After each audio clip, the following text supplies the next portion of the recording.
अस्सलाम वालेकुम dear students, हमारा आज का टॉपिक है अरिथमेटिक सीक्वेंस। आज के लेक्चर में हम अरिथमेटिक सीक्वेंस को डिटेल से पढ़ेंगे। आते हैं अपने टॉपिक की तरफ। ऐसा सीक्वेंस जिसमें टर्म्स के दरमियान डिफरेंस जो है कॉमन डिफरेंस सेम हो, उस सीक्वेंस को हम अरिथमेटिक सीक्वेंस से डिनोट करते हैं। इसके टर्म्स या तो कॉमन डिफरेंस से इंक्रीज़ होते हैं या कॉमन डिफरेंस से डिक्रीज़ होते हैं। फॉर एग्ज़ाम्पल हमारे पास ये एक सीक्वेंस है 3, 5, 7, 9 सो ऑन। ये हमारे पास एक सीक्वेंस है जिसके टर्म्स का कॉमन डिफरेंस 2 है, यानी 5 और 3 का डिफरेंस 2 है, 7 और 5 का डिफरेंस 2 है, 9 और 7 का डिफरेंस 2 है, यानी ये 2 डिफरेंस से इंक्रीज़ हो रहे हैं।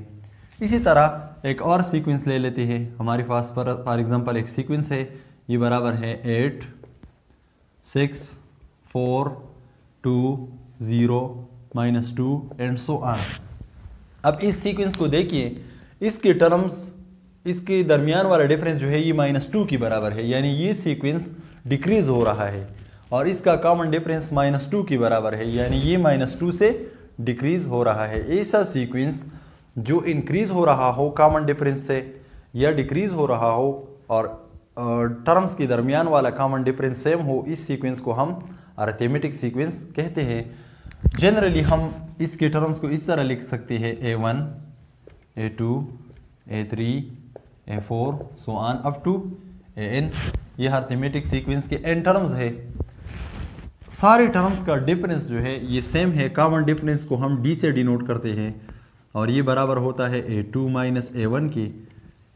A3 माइनस A2 का डिफरेंस BD के बराबर होता है। A4 माइनस A3 का डिफरेंस BD के बराबर होता है, एंड सो ऑन। यानी जब हम A2 से A1 को सब्ट्रैक्ट कर लेते हैं, A3 से A2 को सब्ट्रैक्ट कर लेते हैं, A4 से A3 को सब्ट्रैक्ट कर लेते हैं, एंड सो ऑन, तो सारे टर्म्स का कॉमन डिफरेंस जो है ये सेम होता है। इसी तरह की सीक्वेंस को हम अरिथमेटिक सीक्वेंस कहते हैं। अब यहाँ पर देखिए A2 minus A1, now A2 minus A1 हमारे पास बराबर है D के। अब A1 यहाँ पर निगेटिव है, जब राइट साइड पर शिफ्ट होगा तो ये पॉजिटिव होगा, तो हमारे पास ये एक फार्मूला बन गया है कि A2 हमारे पास बराबर है A1 प्लस D के। इसी तरह A3 माइनस A2 ये भी D के बराबर है, तो इसको भी D के साथ कंपेयर कर लेते हैं। A2 यहाँ पर निगेटिव है, जब राइट साइड पर शिफ्ट होगा तो ये पॉजिटिव होगा, प्लस D।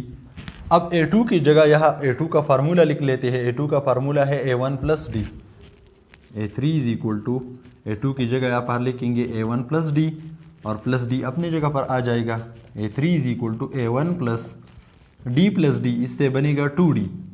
ये हमारे पास दूसरा इक्वेशन है। इसी तरह A4 माइनस A3 ये भी D के बराबर है। यहाँ पर A3 माइनस निगेटिव है, जब राइट साइड पर शिफ्ट होगा तो ये पॉजिटिव होगा, प्लस D। A3 की जगह यहाँ पर A3 का फार्मूला लिख लेते हैं, वो ये है A4 is equal to A3 की जगह पर यहाँ पर लिखेंगे A1 प्लस 2D, और ये D अपनी जगह पर आ जाएगा। A4 is equal to A1 plus 2D plus D, इससे बनेगा 3D। इसी तरह अगर ये पैटर्न जारी, हम इस पैटर्न पर जाए तो हमारे पास n टर्म इस तरह आएगा। AN इज इक्वल टू, अब देखिए A4 हमारे पास बराबर है A1 प्लस 3D की, यानी ये 3 जो है ये 4 से एक नंबर कम है। इसी तरह A3 बराबर है A1 प्लस 2D, यानी 2 जो है ये 3 से एक नंबर कम है। इसी तरह A2 हमारे पास बराबर है A1 प्लस D। D का कोएफिशिएंट यहाँ पर 1 है, यानी 2 से एक नंबर कम है। अगर यहाँ पर n हो तो राइट साइड पर होगा A1 plus n minus 1 into D, यानी ये नंबर इस नंबर से एक नंबर कम होना चाहिए। अगर ये 3 है तो यहाँ पर 4 है तो यहाँ पर 3 होगा। इसी तरह यहाँ पर n है तो यहाँ पर n माइनस 1 होगा। ये हमारे पास अरिथमेटिक सीक्वेंस का जनरल टर्म का फार्मूला है। इस फार्मूला में हमारे पास an जो है ये आखिरी टर्म है, A1 पहला टर्म है, n नंबर ऑफ टर्म्स है, और D जो है ये कॉमन डिफरेंस है। यहाँ पर देखिए A1 हमारे पास फर्स्ट टर्म है, A2 हमारे पास सेकंड टर्म है, A3 हमारे पास थर्ड टर्म है, A4 फोर्थ टर्म है और An जो है ये nth टर्म है और n जो है ये नंबर ऑफ टर्म्स है। जब हम इन टर्म्स को काउंट करते हैं तो इससे n की वैल्यू मालूम हो जाती है और d कॉमन डिफरेंस है, टू कंसेक्यूटिव टर्म्स का कॉमन डिफरेंस है। इस पर एक एग्जांपल ले लेते हैं। इस फार्मूला में अगर हमारे पास an, a1, n और d ये 4 एलिमेंट्स हैं इस फार्मूला में, इसमें अगर हमें 3 एलिमेंट्स मालूम हो तो हम चौथा एलिमेंट बिल्कुल आसानी से मालूम कर सकते हैं। यहाँ पर एक सीक्वेंस ले लेते हैं। हमारे पास सीक्वेंस है 3, 5, 7, 9 अप टू 99। अब इस सीक्वेंस में हमारे पास a1 बराबर है 3 की बराबर है a1 पहला टर्म हमारे पास 3 है, an आखिरी टर्म हमारे पास 99 है और d जो है 2 टर्म्स का डिफरेंस 5 - 3, तो इससे बनेगा 2। कॉमन डिफरेंस हमारे पास 2 है। अब हमें इस सीक्वेंस में नंबर ऑफ टर्म्स मालूम करने हैं कि इस सीक्वेंस में कितने टर्म्स मौजूद है। तो ये फार्मूला ले लेते हैं, an is equal to a1 plus n minus 1 into D. an हमारे पास बराबर है 99 की, this is equal to a1 हमारे पास बराबर है 3 की, plus n minus 1 into D हमारे पास बराबर है 2 की। 99 इज इक्वल टू 3 प्लस 2 को n माइनस 1 के साथ मल्टीप्लाई कर लेते हैं। 2 multiplied by n 2n minus 2 multiplied by 1 2। 99 is equal to 2n, 3 minus 2 इससे बनेगा 1। अब 1 यहाँ पर पॉजिटिव है, जब ये लेफ्ट साइड पर शिफ्ट होगा तो ये नेगेटिव होगा, इज इक्वल टू 2n। 99 से 1 को सब्ट्रैक्ट कर लेते हैं तो इससे बनेगा 98 इज इक्वल टू 2n। अब 2 मल्टीप्लिकेशन में है, जब ये लेफ्ट साइड पर शिफ्ट होगा तो डिवीजन में आ जाएगा, इज इक्वल टू n। 98 को 2 पर डिवाइड कर लेते हैं तो इससे बनेगा 49 इज इक्वल टू n, या n इज इक्वल टू 49। हमने n की वैल्यू यहाँ पर मालूम कर ली है। अब इस पर एक और एग्जांपल ले लेते हैं। हमारे पास एक अरिथमेटिक सीक्वेंस है जिसका सेकंड टर्म 4 के बराबर है, फिफ्थ टर्म 10 के बराबर है और हमें a15 मालूम करना है इन अरिथमेटिक प्रोग्रेशन। हमारे पास एक अरिथमेटिक प्रोग्रेशन है जिसका सेकंड टर्म 4 है और जिसका फिफ्थ टर्म 10 के बराबर है और हमें इसका 15 नंबर टर्म मालूम करना है। तो इसके लिए हम जनरल टर्म का फार्मूला लेंगे, an is equal to a1 plus n minus 1 into D. ये हमारे पास है इक्वेशन नंबर 1। ये अरिथमेटिक सीक्वेंस के n टर्म का जनरल फार्मूला है। अब देखिए हमारे पास a2 की वैल्यू मौजूद है तो यहाँ पर n की जगह 2 फुट कर लेते हैं। Put n is equal to 2, n equation number 1, ताकि a2 की वैल्यू यहाँ पर यूज़ हो सके। a2 is equal to a1 plus 2 minus 1 into D. a2 की वैल्यू हमारे पास है 4, इसकी जगह वैल्यू फुट कर लेते हैं। a1 प्लस 2 माइनस 1 से बनेगा 1 इंटू डी, तो ये हो गया d। a1 प्लस डी को लेफ्ट साइड पर लिख लेते हैं और 4 को राइट साइड पर। ये हमारे पास हो गया इक्वेशन नंबर 2। इसी तरह हमारे पास गिवन वैल्यू a5 की है, तो यहाँ पर n की जगह 5 फुट कर लेते हैं ताकि a5 की वैल्यू यहाँ पर यूज़ हो सके। Put n is equal to 5, n equation number 1। Equation 1 में अब n की जगह 5 फुट कर लेते हैं। हमारे पास होगा a5 is equal to a1 plus 5 minus 1 into D. a5 की वैल्यू हमारे पास 10 के बराबर है, is equal to a1 plus 5 minus 1 से बनेगा 4 इंटू डी।